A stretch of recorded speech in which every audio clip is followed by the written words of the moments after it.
Hi everyone, welcome to the another video.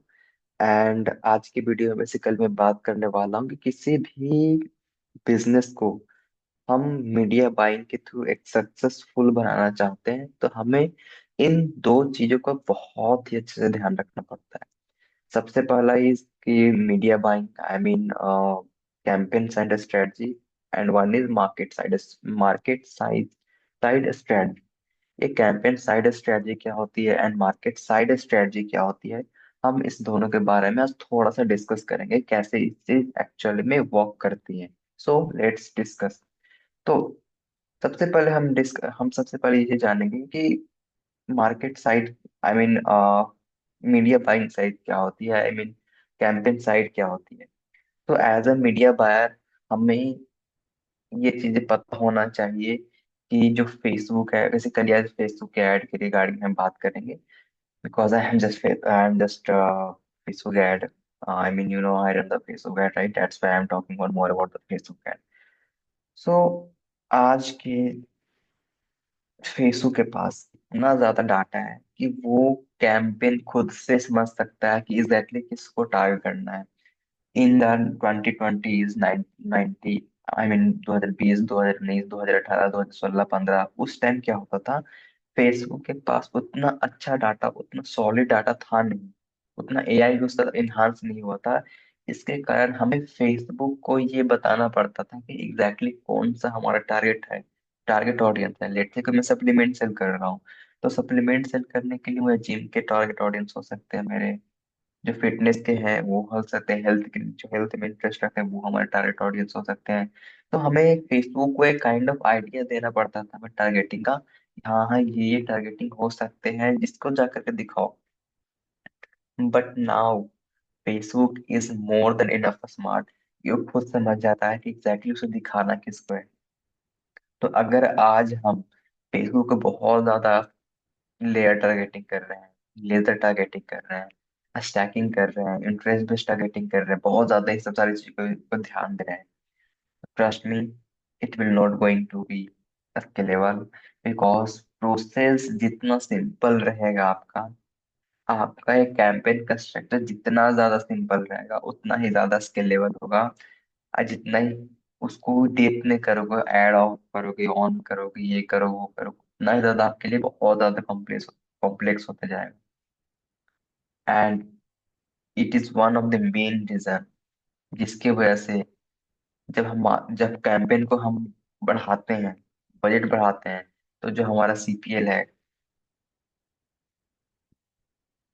हमेशा आ जाता है। क्यों? इसी की वजह से मेटा हमेशा इम्प्रेशन पे चार्ज करता है। एंड इसका सीपीएल हाई क्यों जाता है, इसका एक मार्केटिंग साइड का भी एक फंडा है, उससे थोड़ा सा उसको रिलेट करना पड़ता है। उसके कारण भी थोड़ा सा हाई जाता है सीपीएल का। तो आई बिलीव समझ रहे होगी कि आज, I mean today's in 2025, something is working is that more simple thing. Targeting बहुत कम से कम यूज करो आप। ट्राई करो हमेशा ब्रॉड टारगेटिंग यूज करो एंड ज्यादा से ज्यादा एड क्रिएटिव यूज करो। This is the only hack to success in 2025 in the meta ad. नहीं तो कुछ नहीं है। आप लेजर टारगेटिंग करते रह जाओगे, लेयर टारगेटिंग करते रह जाओगे, स्टैकिंग करते रह जाओगे आप, इससे at the end of the day audience overlap की प्रॉब्लम आएगी आपकी, जिसके कारण आप स्केल नहीं कर पाओगे आप फेसबुक एड को।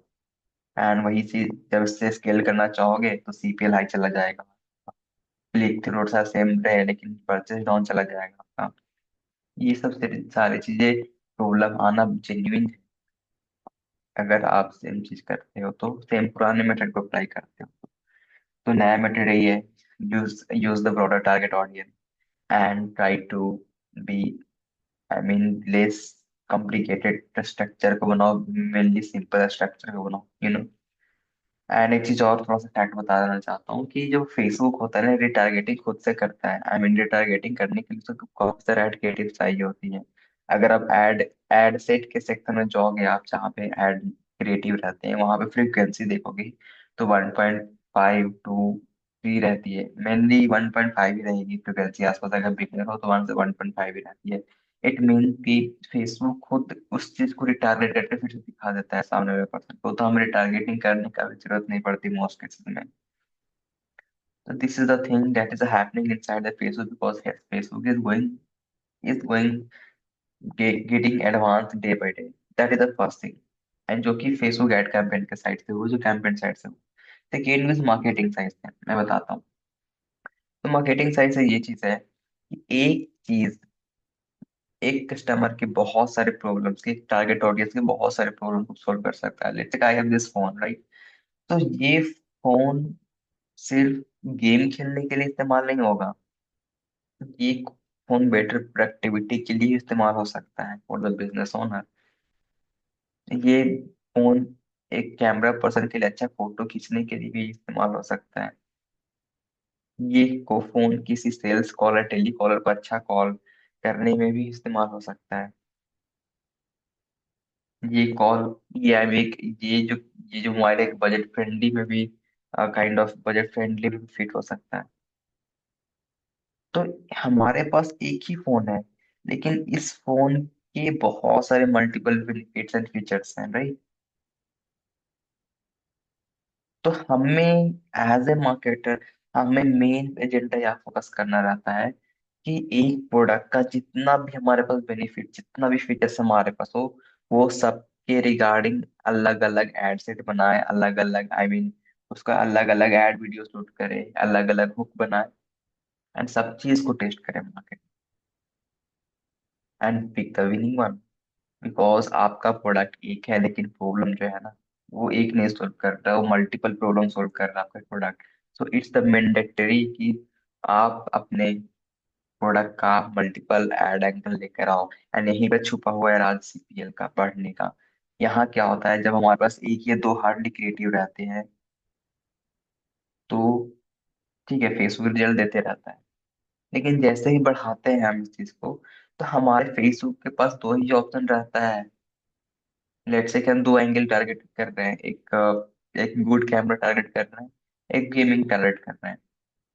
तो जब आप स्केलिंग करेंगे, तो यही दो लोग इंटरेस्टेड होंगे, गेमिंग वाले या कैमरे वाले ही आपको ज्यादातर इंटरेस्ट होंगे वहां पे।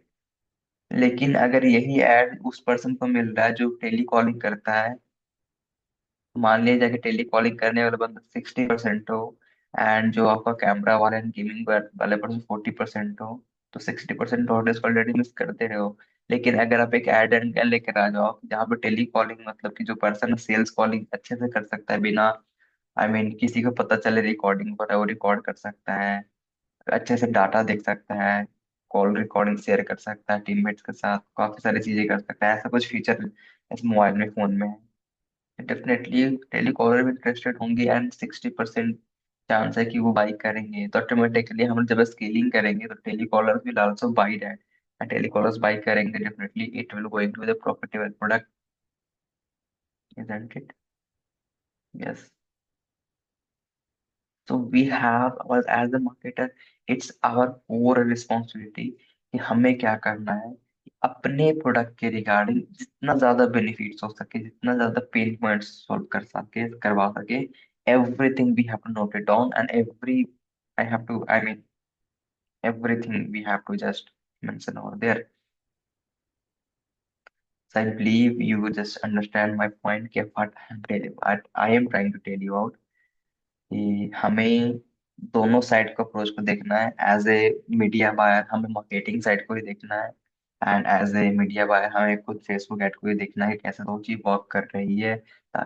And we have to combine them both together, and we have to follow the sequence. So I believe you got the point what I am trying to tell you.